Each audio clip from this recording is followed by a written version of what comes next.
Many of us have heard of Dr Aafia Siddiqui, a Muslim woman from Pakistan currently serving an 86-year sentence in a US jail for allegedly trying to shoot US soldiers in 2010 in Afghanistan. The US government calls her an al-Qaeda operative. Her family, lawyers and supporters say she's innocent and falsely accused. We talk now with her sister, Dr Fowzia Siddiqui, who last month saw Dr Aafia for the first time in 20 years. Assalamu alaikum and welcome to the show. Walaikum assalam, Sister Kathy. Thank you so much for having me. It's a pleasure to be here. And yes, well, we know that you're very tired. Yes. What you're in Islamabad right now, I believe. Yes. You're not in your home environment. You've fit the interview in for us from a room, and we're making do with the setting. And so you must be very tired, and we do thank you for your time to go through. No, that's okay. If anything that can help get my sister's story out and something that someone may be able to do to end her plight and her suffering and to get her exonerated, being tired is the least of the issues here. So, you were just talking about Aafia. So there are a few things I just want to mention that you have to realize who Aafia is. Aafia is a mother, right? Who was kidnapped by authorities in Pakistan and the US and in 2003. And it's 2023 we're in now. So this is a mother of 3 children who is going to Islamabad to start up an education system in Pakistan and to work with the, mentally deranged children, as that was her passion. And she just, she disappears. And in those days, there was a military dictatorship going on, and people were going disappeared all the time. And they were being sold for dollars. And anyway, so here is this mother of 3 little children, Ahmed, who was 5 years old, Mariam, who was 3 years old, and baby Suleiman, who was 6 months old. And he has not been found till this day. Now, you take a mother and you separate her children from them. You threaten her of harm coming to her children. I ask any mother out there, what would they do? The other thing is that there are these myths that Aafia was an Al-Qaeda operative, that the US says that. The US does not say that. Look at the court transcripts. They say there is no evidence of Aafia being connected to the Al-Qaeda, the Taliban, or any terrorist organization. This was not a terrorist case. This was the yellow journalists who called her that in the media just to legitimize the mistake that they made. But no, the court did not charge her of terrorism, did not try her for terrorism. So you're pointing out so many things. Let's try to unpack this slowly in case there are people in the audience. But I mean, myself, I wasn't very aware of this case. Until we started looking into it. And you mentioned, so she's kidnapped in Karachi with her 3 children in 2003, and she disappears. How long did it take for you to figure out that she'd quote unquote disappeared? Well, that was immediately, obviously, when she didn't reach Islamabad. We were all concerned.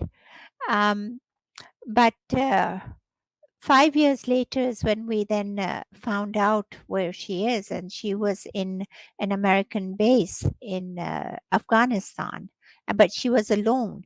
And we were asking, where are the children? And is that Aafia? First, the US authorities denied that.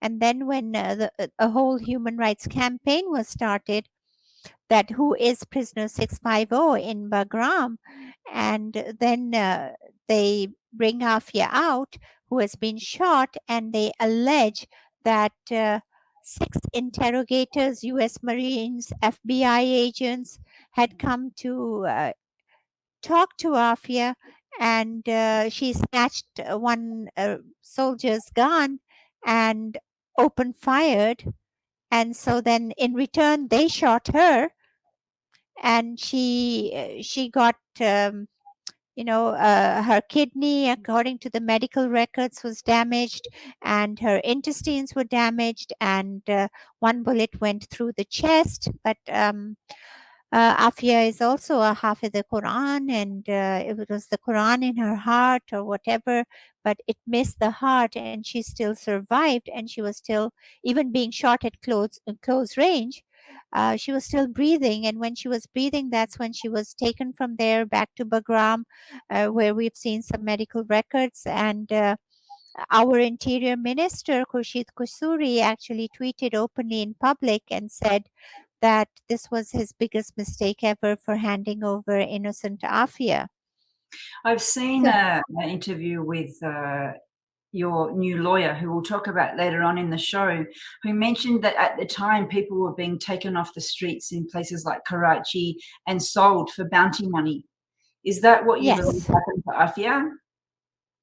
Well, Veterans Affairs, Gordon Duff has written an article, and he claims that $55,000 were paid as bounty. Um, but I don't know. I don't have proof of that.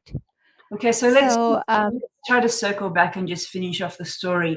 She was in, Dr. Aafia was in Bagram in the US base in Afghanistan for over 5 years before you figured out. And I've seen a documentary with Yvonne Ridley, who said initially the Americans were denying that she was there. And finally, she was able to put together enough pieces of the puzzle, hearing, other former prisoners who'd said, yes, we heard a woman being tortured. And finally they admitted Dr. Aafia was prisoner 650 in Bagram. Is that yes, that is kind of how I think you summed it up very well. And then we have this situation where she's, the crazy story about her grabbing a M16 that's lying around, around, starting to shoot US soldiers. So all of this is just very bizarre. This is just a very bizarre story. Look, what I know and what the Afghan witnesses told me, and some were recorded, was that when there was this human rights uproar, and Sister Yvonne Ridley was like, one of the torchbearers of this uproar, and she started the whole thing and kind of resurrected Afia in a way. And so what they did is they took Afia with a boy whom they claimed was her son, but later we knew that it wasn't her son from the pictures and from the son that I managed to recover. But anyway, so they took her and they gave her they gave her a bag, and they said that, you are free to go. You need to go to the governor's house, and there they're going to take you to Pakistan, back home. So she's dropped off with this lad who she is told is her son. She looks, and that lad says that that boy, that young man, he says that, she looked at me with such love that my heart melted. And we were going towards the governor's house when she heard the adhan after a long time. And when she heard the adhan, she moved towards the mosque instead of where she was supposed to go. And by the time she went there, she fainted. And she just slumped. And then, people in Afghanistan, a woman just slumps, people gather around and that. And because that mosque was right close to the governor's place, the security guards who had received a phone call saying that this is a very dangerous suicide bomber is coming to blow up the governor house, and gave Afia's description and the boy's description, and please shoot on sight. So they were there ready to shoot this poor, tortured, frail woman who, hayal al-salah, hayal al-falah, I mean, just went there, and what we say in Urdu, jise Allah rakhe, usse kaun chakhe, who Allah keeps, no one can taste. So she went the opposite direction, and she was drugged in such a way that she couldn't even have run if she had seen that. So when the Afghans saw that, they brought her in, and they brought her. So the governor, gave her some tea and that. And so when they received the call saying that is the mission accomplished, they said that this is a very frail, ill woman. You've been mistaken. She doesn't even have any explosives or anything like that. And so that's when the marshals came in. And then, everyone knows the story that they claim. So apparently, so from the boy's statement and the governor's statement and the statements that, they say that, they just open fired. Uh, Afia wasn't even in a state of lifting the gun, let alone, snatching it from the, and it's just impossible in the state she was in. And then the other thing is that when the forensics was done, um, there were no fingerprints on the gun. Afia had no gunshot residue. If she had fired the gun, she would have had something. There were no fingerprints. And the US forensics report says the gun was the M15 rifle was never fired. It was still, the safety catch was even on. So that proves beyond doubt. I mean, you have to prove someone innocent, you need reasonable doubt. Here, there was no doubt of her innocence. I mean, forensics, people with the slight DNA do all of that. Here, all the forensics are exonerating Afia.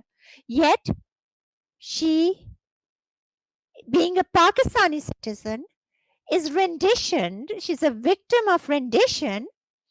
She's taken to the US under no jurisdiction from Afghanistan. She's taken from Pakistan to Afghanistan.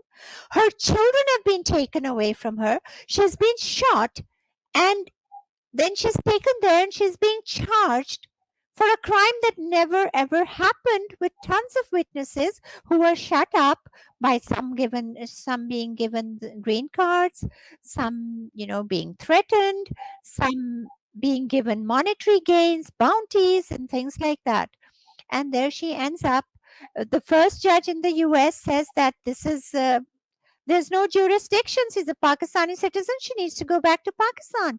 Have you even, as per the Vienna Convention, have you informed the consulate? You're supposed to inform the consulate of the home country within 24 hours of any custody. Here it's been ages. What's going on? Had they informed? I mean, I'm aware. So no, they didn't. Not in Afghanistan, not in Bagram, not when they renditioned her.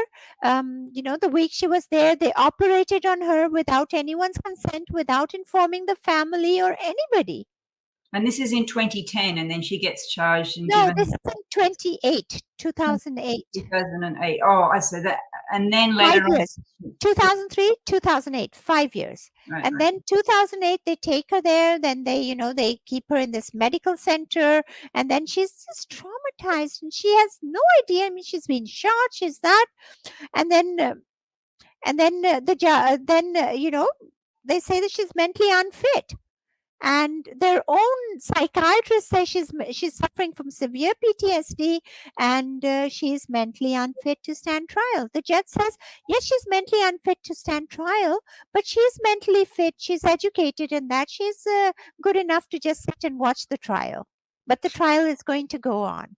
So this is how it was set. It was set up, and then the media started calling her all kinds of names, and which giving a false impression of this being like, a terrorism case or something like that.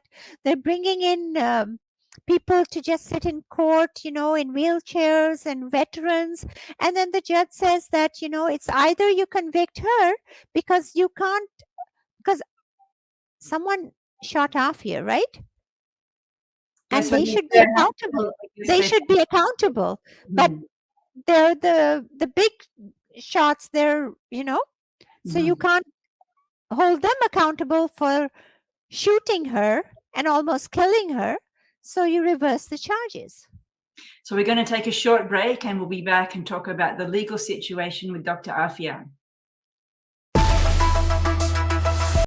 We've just heard the bizarre and sad story of Dr. Aafia being kidnapped with her kids off the streets of Karachi, hidden in Afghanistan, tortured in an American base, and then rendered to a US court where a farcical trial is held, convicting her finally in 2010 of allegedly having shot some US soldiers.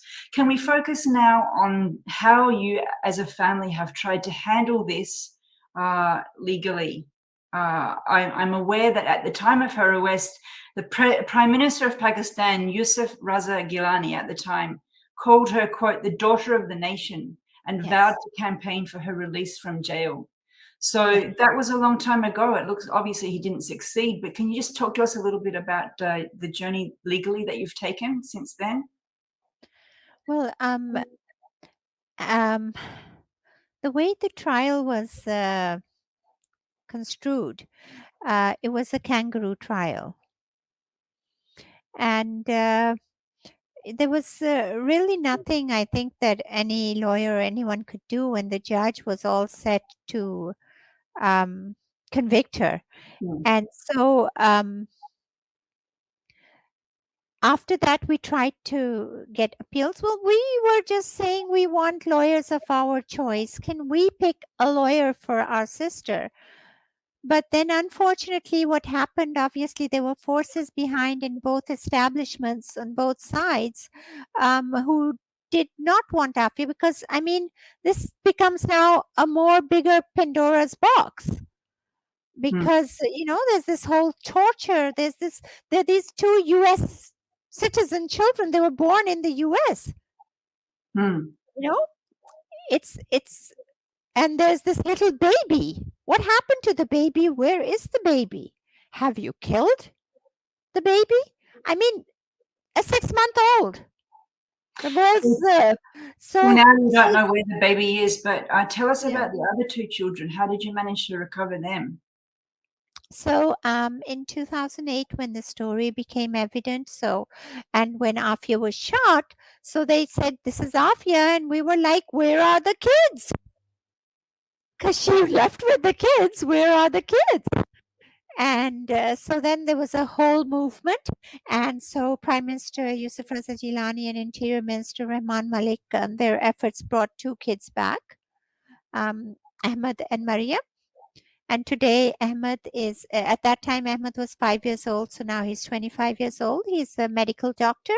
He has just graduated, mashallah. And so he's just started 1 week now, his internship. And Maryam is in her 4th year and she's 23. And that's where they are. And Suleiman, the baby, we don't know yet, who's presumed dead. And so you see, this story is deeper than anything that Aafia has done or allegedly done or that. This is about a government that says that it is the torchbearer for human rights and women's rights, yet it takes away little children from their mother. I remember Ahmed saying that, they could have beaten me up and done whatever in the place where they kept me. But I would not have minded anything if they would have let me stay with my mother. Any mother out there, I mean, you could put her, you take away a mother's child. And if I offer you that you give me your child, that I can torture and treat the way I want, and I will give you a whole palace and you can live there. Which mother is going to make that deal? So here, she's in the worst of worst places. It's a living hell. It's Dracula's dungeon. I've been there now. Now I know. I've seen it. Right. So this is the federal maximum security prison that's also supposed to be a hospital for maximum security inmates. But before we talk a little bit about that, I want to circle back to the legal story. I know that you've got now a new lawyer, I believe, since January this year, Clive Stafford Smith, who is well known for having been able to release, I can't remember what he said, something like 87 people from Guantanamo. Yes. I've seen over the years, there's been a lot of media about Dr. Aafia's case, obviously, and I've seen interviews with various other female lawyers along the way. So I was wondering if you can explain to us, like, why have there been a change of lawyers? You know, what have they been doing? Why haven't they succeeded? Right. So it's a marathon. It's not a sprint race. And not everyone has the stamina or the will to run that long. And it gets financially also very difficult. And to maintain the legal fees and all of that, even for us, I mean. And so that's one of the reasons. And so, when the charges got a lot, so we would ask them to do less. And we did what we could that we could afford. And then the other thing was that, like Tina Foster was there, and then she got married. Then she had a baby, and then she had other priorities, so she had to withdraw. And then we had Kathy Manley and Stephen Downs, and then Stephen retired. And so Kathy was like, it's difficult for me to do it alone, but I'm always there for you. And then there was Marwa. Afia's case and the enormity of it, I think, was just a little too much for her. Mm. And now you Yeah. have Clive Stafford Smith, who is doing this Right. pro bono out of a sense of Yes. duty to humanity. Did you have Yes. to make a strong pitch to him? Like, how did you bring him on board? Oh, I have been at his case. I have been asking Clive since he was at Reprieve. I've contacted everyone in these years. I think there'd hardly be anyone that I haven't contacted. But when it's meant to happen, it happens. And so this time round, it just clicked. And, he was going to Houston, and he said, let me meet Afia, let me see what it's all about. And he went. And when he saw Afia, I think that's what really did the thing. And he saw how traumatized she was. And the enormity of the atrocities that have been done to her. He was like, I mean, of all the prisoners that he met in Guantanamo, and they're all deeply disturbed, he said Afia is the most. And then he realized that he said, if it were my son and he was taken from me, I would go stark raving mad. Here, this is a mother, and these are 3 little children. This is a baby whom she was clutching and was snatched away. Just imagine the trauma of that. This is Afia's case is human at its core. You've got to realize that there is no crime on earth that allows you to punish someone in this way. This is not punishment. This is atrocity. This is terrorism. His plan, like the legal plan for Aafia, Dr. Aafia now?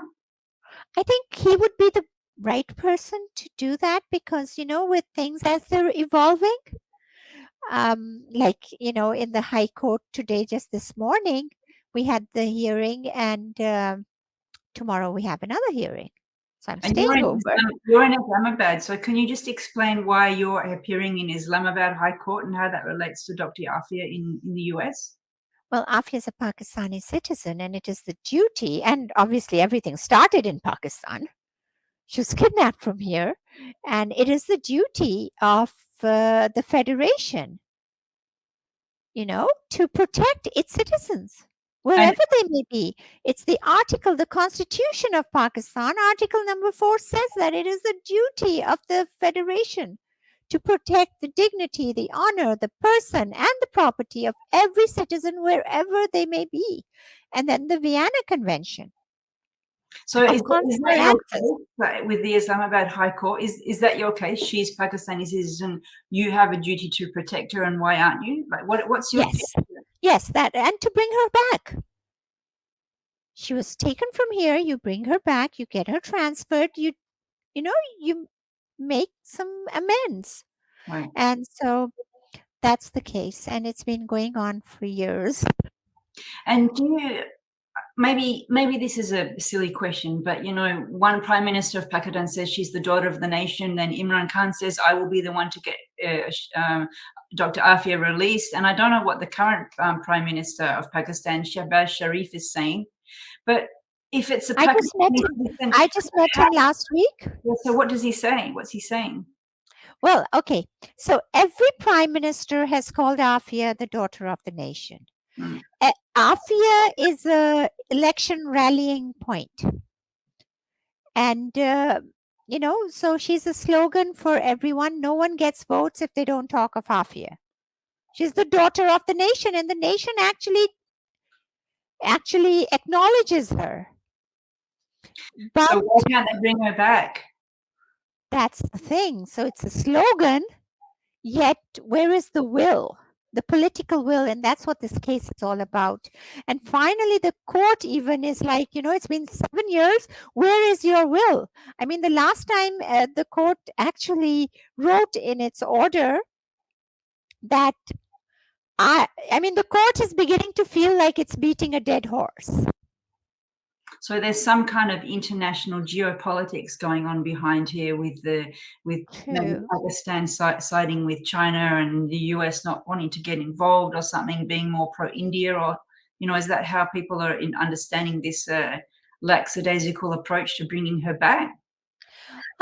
Some people say that, and some people say that, they're afraid of, the Pandora box that may open with her return.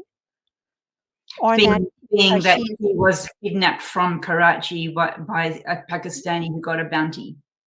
Right. So it may be that, but we need to know. We need to know. And if you don't want to do it, then you let us know so we do something else.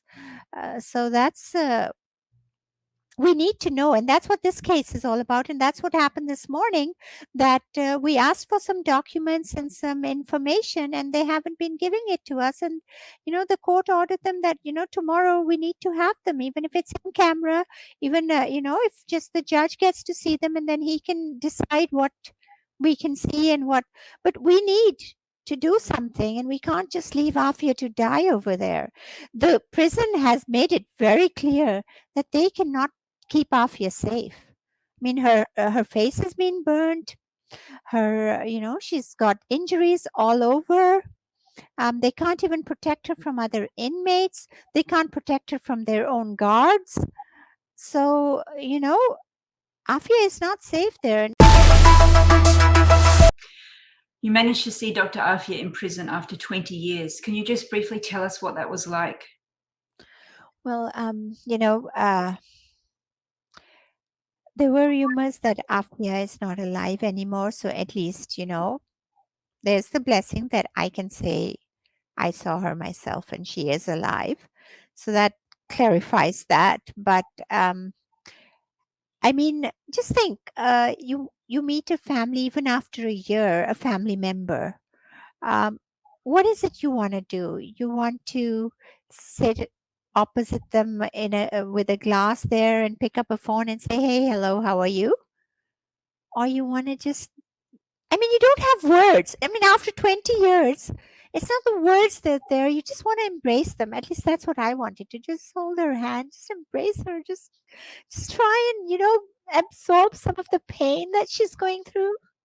And when she walked in and, I just walked towards her, and then that glass, it felt like, it just, pieces of that glass just shattered into my entire being. And for a moment, I was just stunned. And then when I saw what I saw across the glass, my vibrant, beautiful, radiant sister, her teeth missing, her, she was in such a horrible physical state. It was like a living corpse that was in front of me. That was not my sister. That's not the sister I knew. But then her voice was the same. And she recognized me immediately. And, she just said that, you've become weaker than before. And I was just looking at her and I was like, where is Aafia? Where is Aafia? And then we talk about our parents, and we talk about her children. And she's just, for her, she's frozen in time, and she's just talking. She's saying that, if there's something nice, sometimes I get something from the commissary, I keep a little bit aside, and they say, why are you leaving this here? And I say that, this is for Ahmed. Ahmed must be hungry too. I've been hungry for so long. And so she's just so deeply. And when I talk about her children, I mean, even with the glass in front, with the barrier, and that you didn't need words, the grief, the ocean of sorrow that was there. I mean, you could feel the grief penetrating through that. It was, I still have nightmares of that, the scene, and the prison, and the clanging of the keys, and the echoes of the door slamming. It, I really felt when I was sitting in the chair waiting that I am sitting in Dracula's dungeon. And just it's and my blood is just being sucked out slowly and slowly. And when I saw Afia come in, and she just looked like a corpse, and it was like almost like that horror of the Dracula movie. It seemed to come to reality, and I was like, it's not just imagination. People actually treat people like this. Your lawyer, Clive Stafford Smith, has taught about the opponents of the court of public opinion. But when we Googled Dr. Aafia's name, all these stories came up, the introduction that I had crafted, and then you began to correct me. This is wrong, this is wrong, this is wrong. So there's a lot of then, I guess, lies and misinformation about Dr. Aafia's story out there. How is the Muslim community rallying around to support your cause? How are you getting over these misinformation in order to rally people to the cause? Well, 20 years is a generation. It's a lifetime.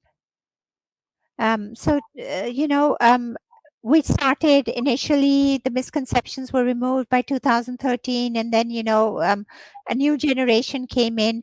And if I myself Google my sister, I can't find Afia there. There is so much innuendo and so much misinformation that Afia is not there. I mean, she's just, so we need to correct that. We need to fix that. And it's programs like yours that's going to help us do this. And that's how the public opinion will come in, and people will realize that these things do happen, atrocities do happen. And if it's up to us, are we going to remain silent and let these continue, or are we going to offer relief for them? And so what would you, what can the Muslim community or any community watching do? Like, is there a way to donate? Is there a way to help? Yes, we have two sites in America. There is the Aafia Foundation, and there is Muslim Funds in UK, and there is a crowdfunder also for the legal fees. And then there's the legal fees, and then there is the investigations and all of that. So there's that fee, and then there's the advocacy fee, and so all of those put together, there are these three funds that we have. And I'm guessing that you'd like the Pakistani people and the Pakistani diaspora to pressure their consulates and the Pakistani government. Oh, yes. We are going to, I mean, my next visit, hopefully we're scheduling one for next month.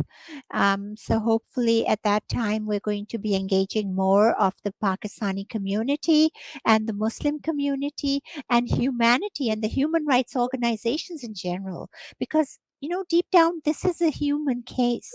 This is a case of gross human rights violations.